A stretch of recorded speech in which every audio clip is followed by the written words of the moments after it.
Buenas tardes, ¿cómo está? Les saluda la doctora Ana Quintana. Vamos a dar inicio a este espacio importante para la información. Con ustedes la doctora Norma Ramírez.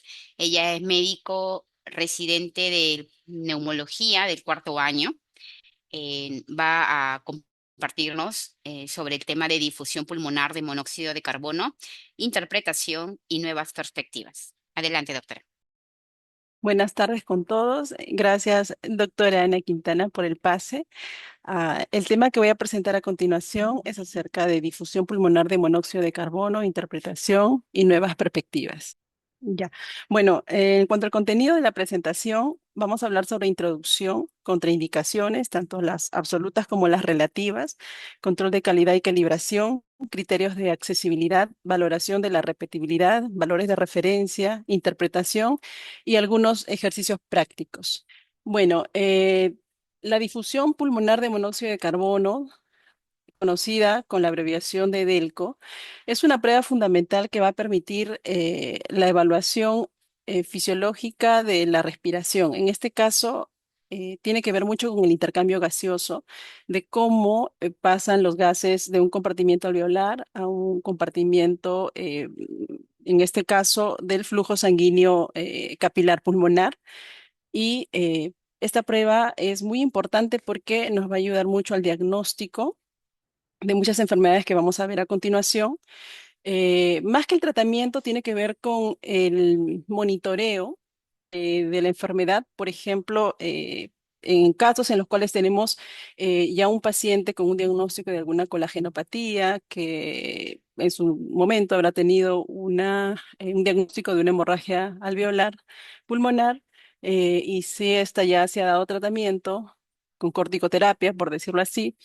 Si en el tiempo ese paciente viene a controles periódicos y vemos que el valor de DELCO, además de un valor de hemograma, nos da indicios de que la DELCO ha elevado y que la hemoglobina ha disminuido en su examen laboratorial, nos podría dar indicios de que el paciente probablemente ha suspendido la corticoterapia o alguna complicación se esté presentando, digamos, en el interín del manejo de la patología de este paciente. Entonces, nos va a ayudar también en ese aspecto, por ejemplo, ¿no?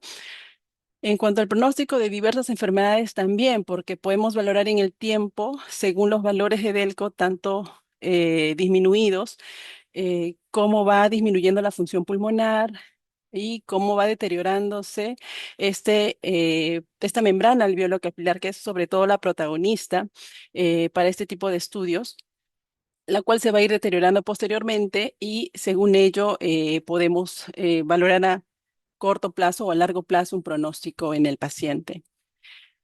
Hablando un poco de lo que es la secuencia histórica, recordemos en 1911, Auguste Cron y Marie Cron, ambos esposos, ellos fueron los primeros que realizaron estudios sobre la difusión pulmonar de gases, utilizando el monóxido de carbono como un gas trazador. Ellos lo que hicieron fue sentar las bases fisiológicas de la capacidad de difusión pulmonar, mas no se usó en ese momento con un alcance clínico y tampoco se estandarizó una técnica. Pero ya en el año 1950, Forrest y Cole desarrollaron como una herramienta este estudio de Delco y le dieron continuidad. Pero definitivamente en 1957, Ogilvy y colaboradores introdujeron ya el concepto de la prueba de Delco de una sola respiración, que es la que usamos actualmente, y esta ya se ha descrito a partir de este momento con técnicas protocolares, estableciendo un protocolo clínico aplicable que se ha ido mejorando con el tiempo. Bueno, la prueba de monóxido, de difusión de monóxido de carbono, lo que busca básicamente es hacer hincapié a los procesos físicos.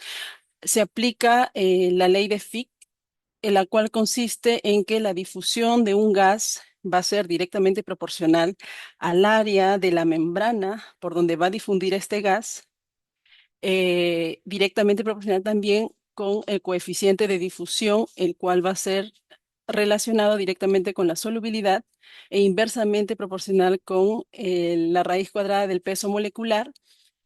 Esto va a ser directamente proporcional al cambio de presiones, tanto presión 1 que corresponde al espacio alveolar y la presión 2 que corresponde al capilar pulmonar. Y todo esto dividido entre el grosor de la membrana o inversamente proporcional al grosor de la membrana. Entonces, lo que va a describir la DELCO es una forma estandarizada de controlar la calidad para tomar una herramienta de control.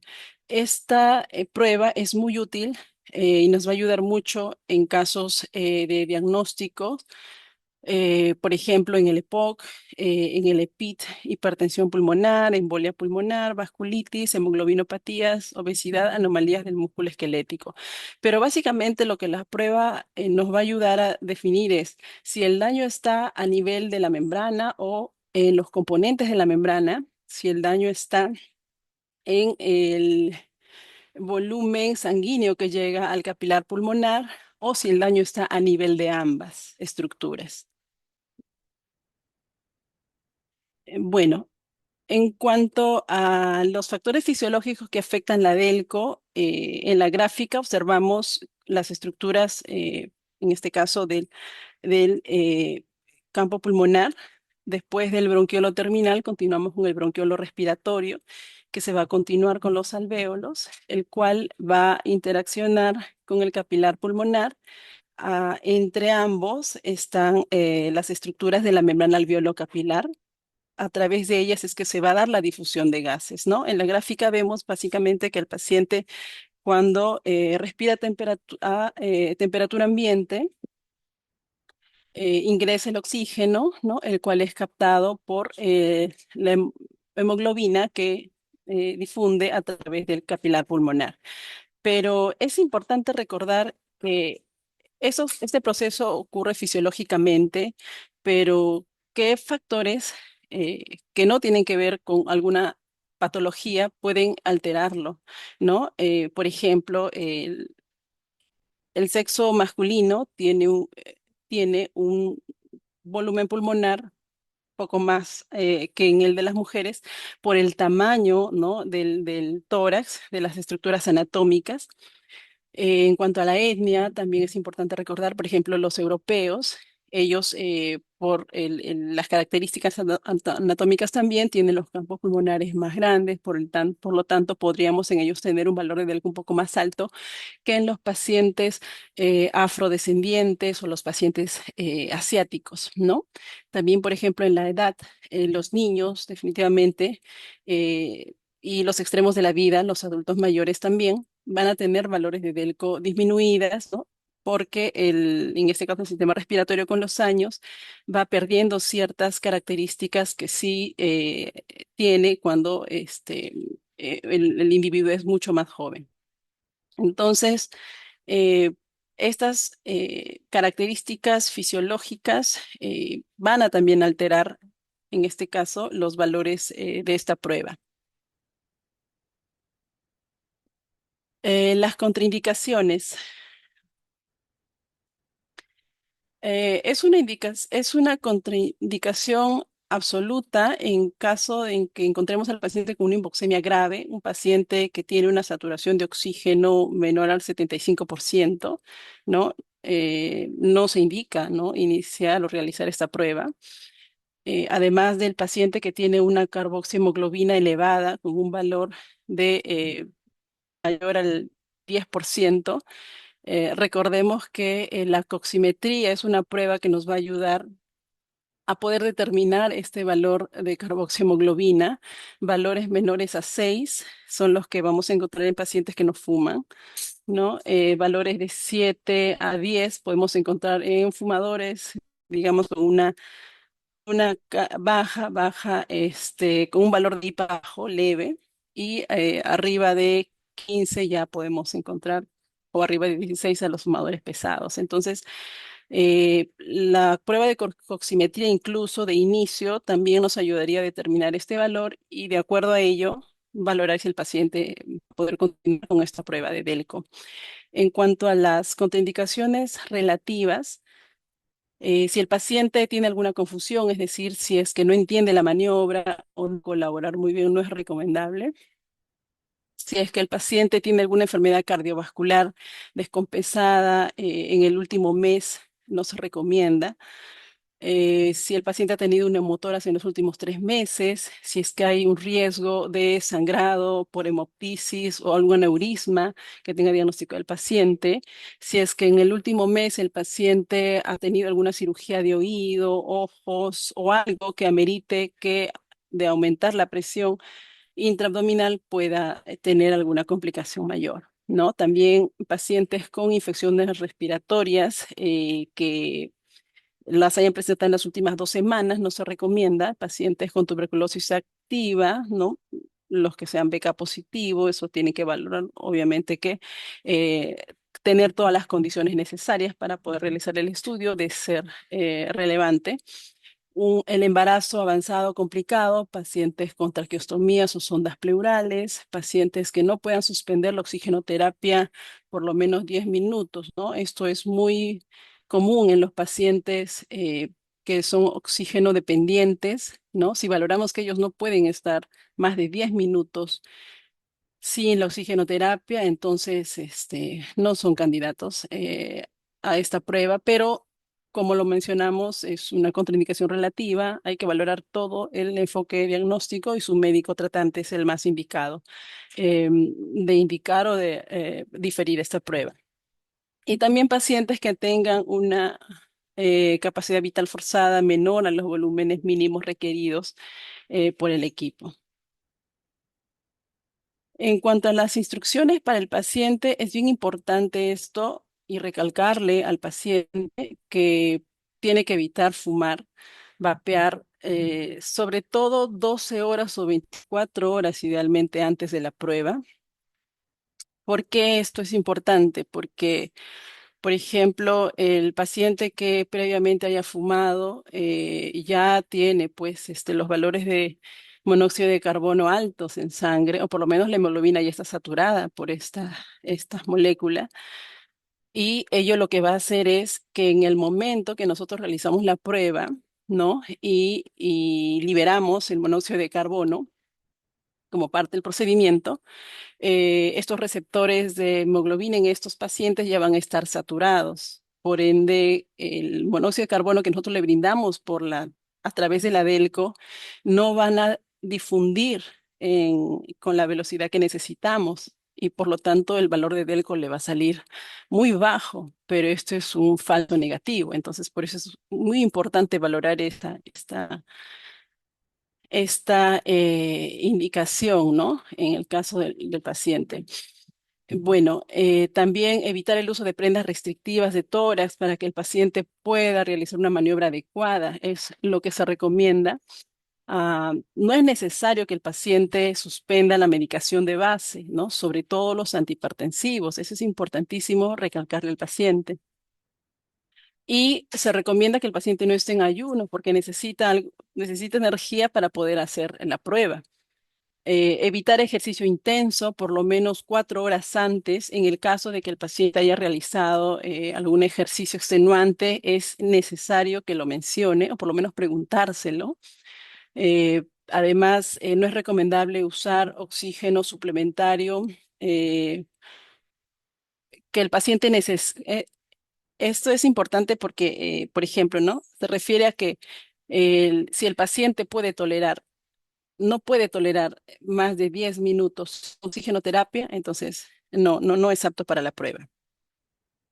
Evitar el consumo de alcohol un día antes de la prueba porque no va a estar muy alerta en las indicaciones y por lo tanto no nos va a entender y esta prueba no es una prueba que podamos repetirla varias veces, ¿no? Las guías nos dicen 3, incluso máximo 5 veces que podemos repetirla en el paciente. Y también, por ejemplo, en el caso de sospecha de niveles elevados de carboxiemoglobina en pacientes fumadores o que estén expuestos a mucha opción, se recomienda aplicarle muy bien, ¿no? Que por lo menos 12 horas o 24 horas debería de estar, digamos, alejado de estas sustancias.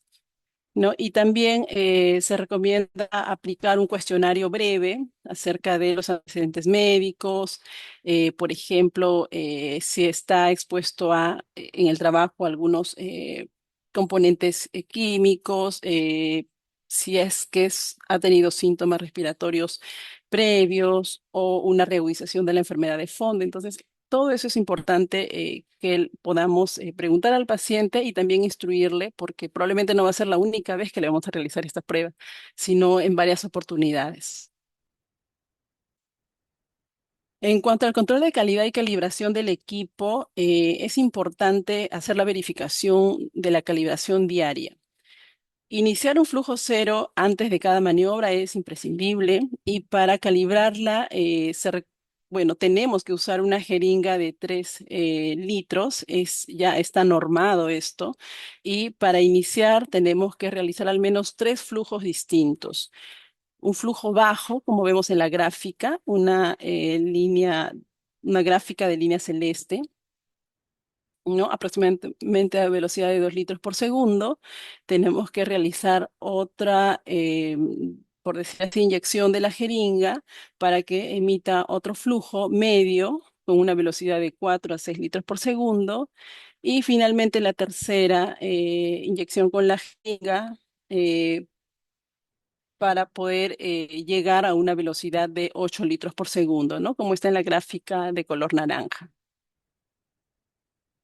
También hay que hacer respecto a la calibración procedimientos semanales de evaluación de nuestro equipo.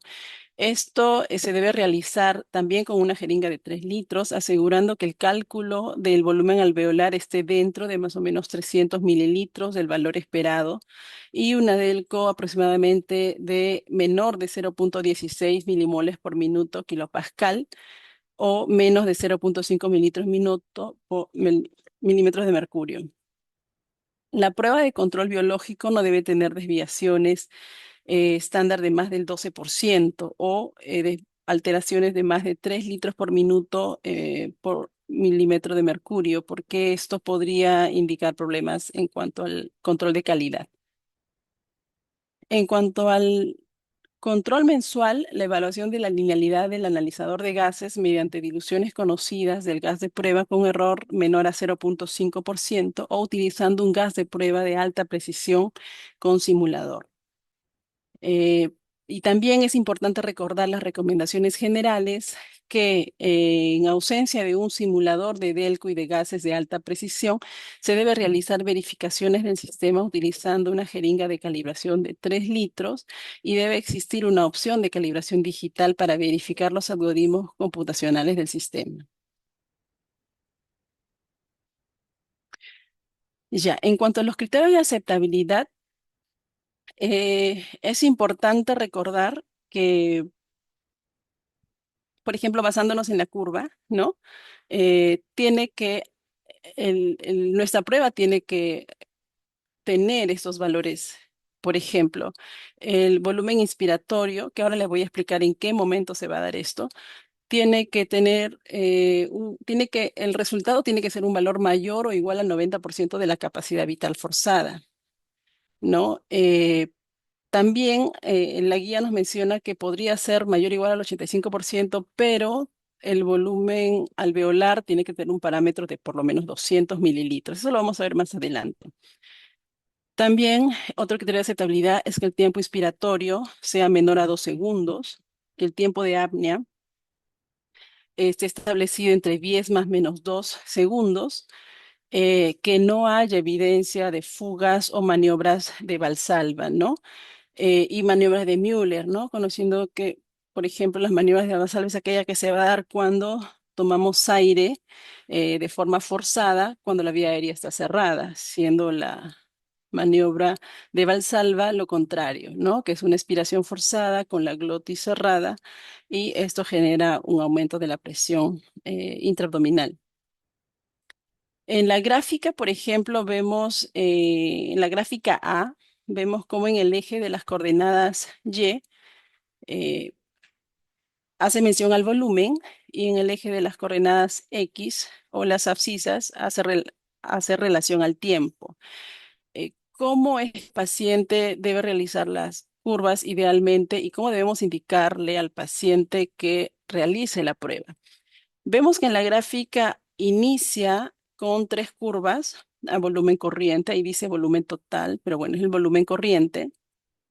Mínimo, la guía nos menciona que pueden ser tres, pero lo que se busca sobre todo es que esas curvas sean casi homogéneas, es decir, que tengan la misma forma y más o menos que sigan la misma línea, ¿no? De homogeneidad. Si vemos una curva más pequeña y una más grande, entonces no, tenemos que seguirle diciendo al paciente que tome y bote aire, tome y bote aire para buscar un volumen corriente, al menos tres curvas idealmente homogéneas. Entonces, si el paciente lo logra, después de que toma aire a volumen corriente, le pedimos al paciente que bote el aire, ¿no? De forma, no se le pide que sea brusco, pero sí que sea largo y sostenido. Entonces el paciente va a llegar, va a empezar a exhalar, va a empezar a exhalar, ¿no? Y va a llegar a volumen de reserva respiratoria al punto que el paciente ya no pueda seguir soplando más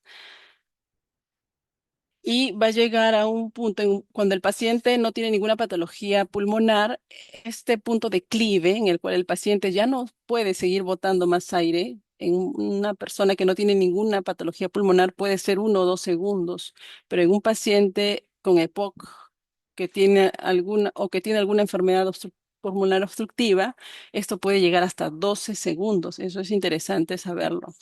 Entonces, una vez que el paciente llega a este punto de clive, promedio 1,2 segundos, se le pide al paciente que inspire rápido, ¿no? Es esta curva que vemos como volumen inspiratorio, que inspire rápido todo lo que pueda y esto tiene que ser en 2 segundos aproximadamente, no puede demorar tanto y tenemos que preparar al paciente para eso. La, en sí el formato de esta prueba nos permite ya desdibujar una meseta. Entonces, cuando el paciente está tomando aire, ¿hasta qué punto va a tomar aire? Nos vamos a preguntar. Vamos a ver que ya el sistema nos dibuja una línea horizontal punteada. Entonces, idealmente el paciente tiene que tomar aire hasta, eh, digamos, elevar sobre esa línea punteada o lo más cercana posible. ¿No? Y una vez que llegue a ese límite, le tenemos que decir que aguante la respiración, que no tome el aire, se va a quedar en apnea, ¿no? La máquina, el sistema nos va a contar los segundos, aproximadamente van a ser 10 segundos, y después de ello le tenemos que decir al paciente que bote el aire con la misma velocidad que tomó el aire en el volumen inspiratorio. ¿No? Eso es importante para no tener, digamos, artefactos acerca de que si el paciente hizo una fuga en cuanto cuando exhala el aire y la curva no tenga pues alteraciones que lo vamos a ver más adelante. Entonces, eso es básicamente lo que nos dibuja la curva en esta diapositiva. También como criterio de aceptabilidad es bien importante valorar los artefactos, ¿no? Vemos, por ejemplo, que en la figura A vemos cómo se desdibuja sobre la curva base, sobre impulsos transitorios, es decir, que el paciente toma aire 2 veces cuando debería tomar el aire solo en una oportunidad para llegar al volumen inspiratorio. También vemos aquí otra curva que se hace un poco diagonal, ¿no? En este caso, cuando el paciente no toma el aire de forma rápida, enérgica, y así sucesivamente, ¿no? Hay artefactos por doble exhalación, en fin. Pero también vemos que al final de la curva vemos tres líneas dibujadas, ¿no? Y ahí la gráfica eh, transcribe una posible fuga de gas exhalado, ¿no? Es decir, el paciente no sopla con la misma intensidad con la que tomó el aire. Entonces, esto nos va a mostrar en el resultado al final varios datos de error, ¿no? Y eso va a hacer que el paciente tenga que repetir una prueba más y así sucesivamente. Y recordemos que a partir de la quinta prueba, ya los valores de carboxihemoglobina se elevan en un 3% en el paciente. Entonces, es bien importante que el paciente cometa el menor número de artefactos posible. Ya, en cuanto a la valoración de la repetibilidad, eh, yo traje esta gráfica en mención porque quería aquí mostrar que, por ejemplo, eh, lo que está señalado con la línea rojo horizontal intersecta con dos columnas, tanto el número 1 y el número 2, y vemos dos valores, ¿no? 5,45 litros y 5,23 litros. Para nosotros valorar la repetibilidad, tenemos que tomar los dos valores más altos que el paciente haya realizado. En este caso, en esta prueba solo ha hecho dos, digamos, esfuerzos. Hay pacientes que realizan tres, cuatro o hasta cinco. Entonces, de ser así, tenemos que valorar los dos valores más altos y tenemos que restarlos. La resta de ambos tiene que ser, si es que está en unidades de milimoles por minuto kilopascal, no mayor de 0,67 milimoles para yo decir que es una prueba repetible. Pero si encontramos, vamos a ver otras pruebas de Delco, que las unidades están en mililitros por minuto por milímetro de mercurio. Entonces, la diferencia de ambos no puede ser mayor a 2 mililitros por minuto por milímetro de mercurio. Por ejemplo, si resto yo estos dos valores, 5,45 con 5,23, la resta sería más o menos 0,22. Entonces está muy por debajo al 0,67. Entonces esta prueba es repetible y eso suma para después darle un control de calidad a la prueba. Ya, aquí tenemos acerca de la clasificación del control de calidad. Por ejemplo, para catalogar nuestra prueba de calidad A, debe de cumplir el criterio que el volumen inspiratorio tiene que ser mayor o igual al 90% de la capacidad vital forzada. Esta capacidad vital forzada es la que nosotros vamos a considerar de la prueba de espirometría que el paciente se realizó previamente.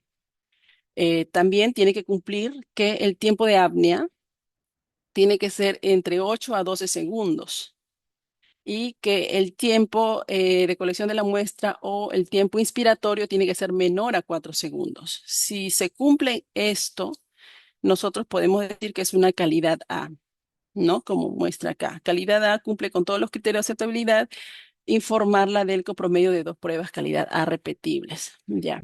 Pero, por ejemplo, ¿no? Y vemos también como la calidad B.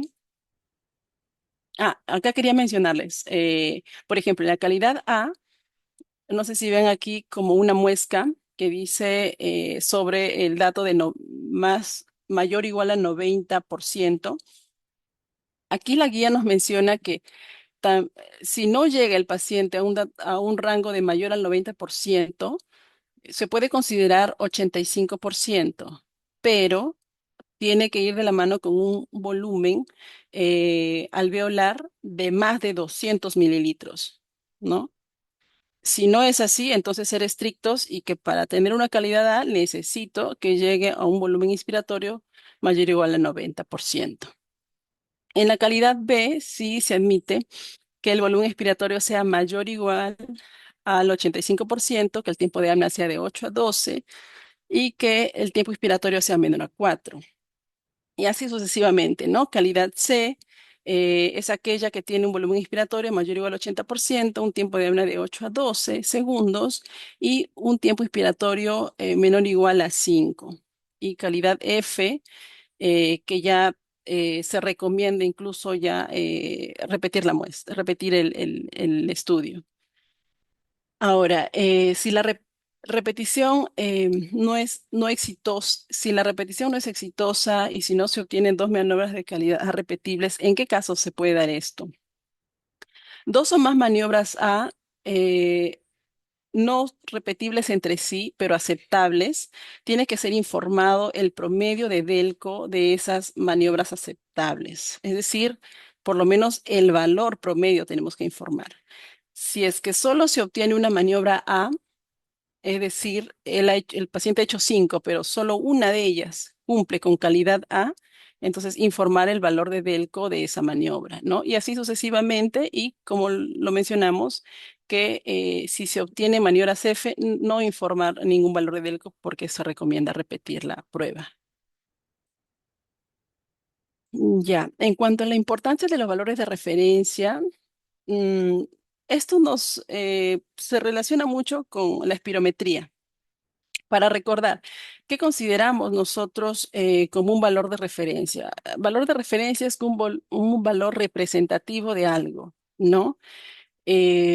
Por ejemplo, si yo tengo, hoy día evalúo un paciente que mide 1,55 m, yo, dependiendo del lugar en el que esté, podría decir que es una talla normal, que es una talla baja o que es una talla alta. Entonces, para nosotros tomar ese valor de referencia, tenemos que hacer uso de una diversidad de datos geográficos, tenemos que valorar también el estado de salud del paciente, valorar también si la prueba de Delco tiene una calidad estandarizada según la RS o la ATS, y si se han considerado análisis estadísticos como la regresión lineal logarítmica. Entonces, eh, no se puede decir que hay un valor referencial si no hacemos un estudio general de la población a la cual queremos analizar. Pero en este caso, según la guía de la ERSRS del 2022, tomamos en consideración la gráfica de la campana de Gauss. Ahí consideramos que el 0, ¿no? O el percentil 50 es equivalente al promedio, la media, o al predicho, ¿no? En este caso, en el paciente. Entonces, todo lo que se aleje de este percentil 50 eh, va a ir yendo en desmedro o catalogándose en una probable patología, ¿no? Y así llegamos al percentil 5 y así llegamos al percentil 95. El percentil 5 significa que, en la campana de Gauss, significa que hay un 5% de posibilidad en mi población sana de que ellos presenten alguna enfermedad relacionada, en este caso, con valores alterados, ¿no? Y es lo mismo del percentil 95, ¿no? Que el 95% de mi población sana tiene la posibilidad de tener valores elevados de Delco, ¿no? Y hay que ver el contexto clínico para saber si es patológico o no. Ahora, los valores ahora, se relaciona la campana de Gauss también al Z-score, ¿no? ¿No? Y el Z-score no nos va a decir más que todos los valores que se alejan del -1,645 van a van a tener la misma connotación que el percentil 5, ¿no? Y que todos los valores que se alejan del más 1,645 van a tener la misma connotación que el percentil 95. Entonces, se estandarizó que se va a dar la lectura y la clasificación de la severidad en base al valor del Z-score. Es por eso que ya en la guía de la RS sobre la difusión de pulmonar de monóxido de carbono, consideran también un rango como una alteración leve cuando el paciente presenta un Z-score de -65 a -2,5. Hablamos de un deterioro moderado cuando el rango está en de -2,51 a -4 y de una alteración severa cuando el rango está en -4,1, ¿no? En cuanto a la interpretación de esta prueba, ya, eh, tenemos que tener claro que todo va a ser en referencia al percentil 5 y el percentil 95. Si el resultado de Delco nos da un resultado menor al límite inferior de la normalidad, lo que tenemos que buscar es el dato del volumen alveolar. Si es que el volumen alveolar en el paciente está en rango disminuido al Z-score, entonces buscamos el valor del coeficiente de difusión de monóxido de carbono. Si este dato se encuentra disminuido, ¿no? Según el rango del Z-score o dentro de lo normal, entonces podemos catalogar de que el paciente tiene disminución de la membrana alveolo-capilar y podemos presumir que estamos frente a un caso de enfisema pulmonar, un EPIT, ¿no?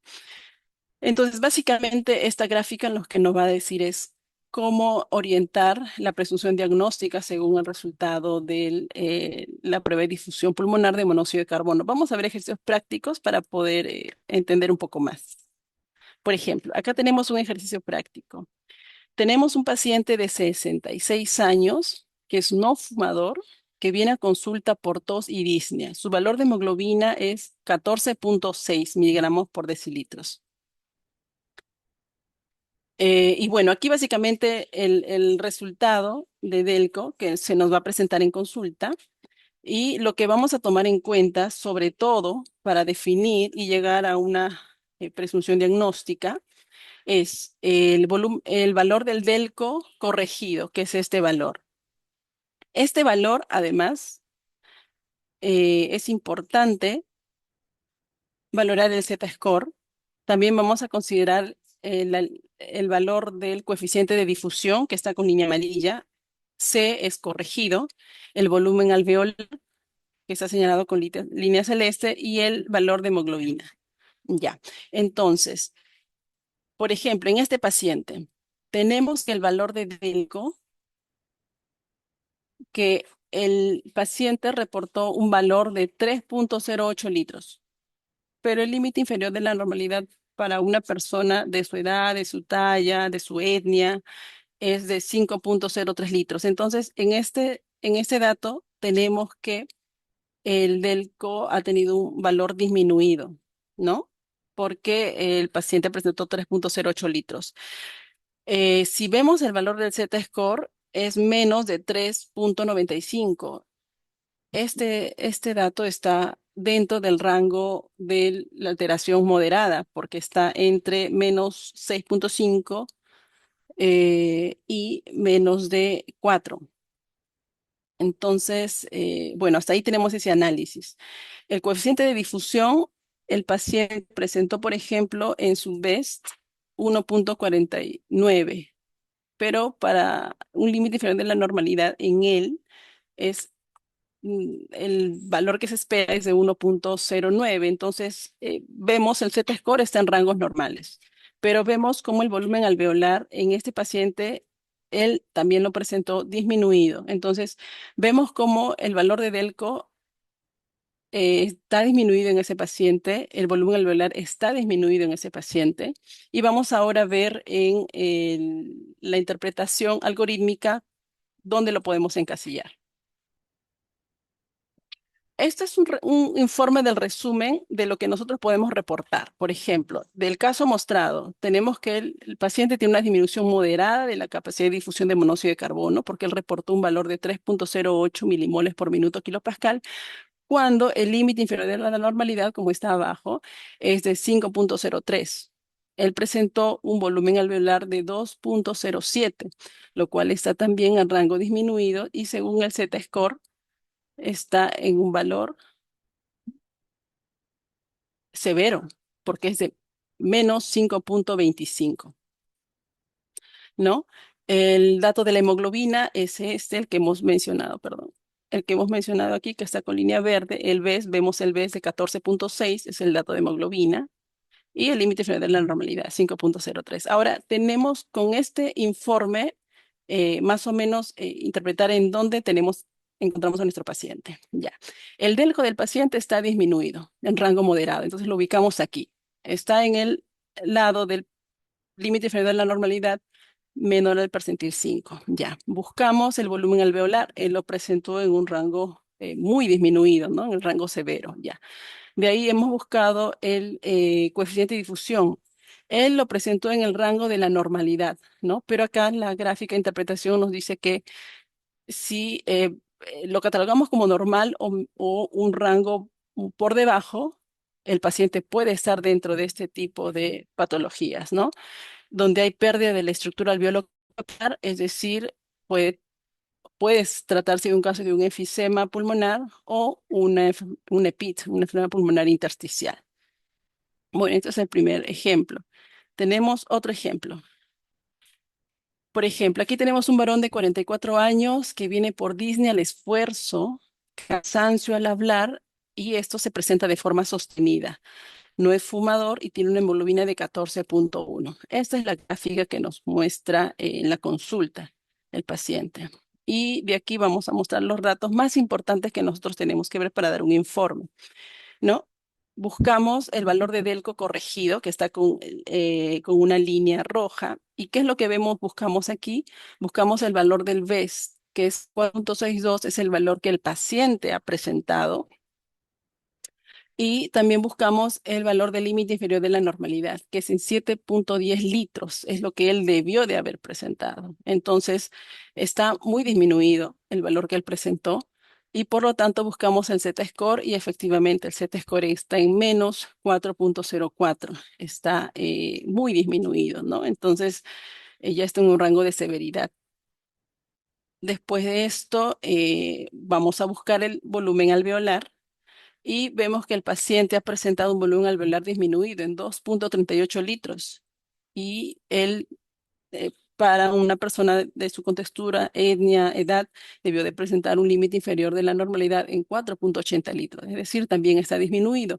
Vamos al valor de Z-score y efectivamente tenemos un rango de menos 5,93, es decir, tiene una disminución severa, ¿no?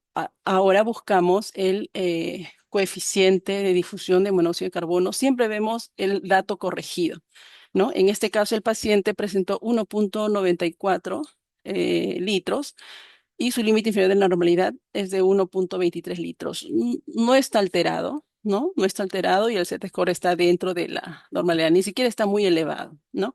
Y bueno, aquí señalamos también con línea verde el valor de la hemoglobina en 14,1. ¿Y cómo enfocamos a nuestros pacientes? Con un informe. El informe que nos dice en él, que efectivamente tiene una disminución moderada de la capacidad de difusión de monóxido de carbono en 4,62, ¿no? Y esto es muy severo porque él tiene un límite de normalidad de 7,10, ¿no? Es muy disminuido ese dato.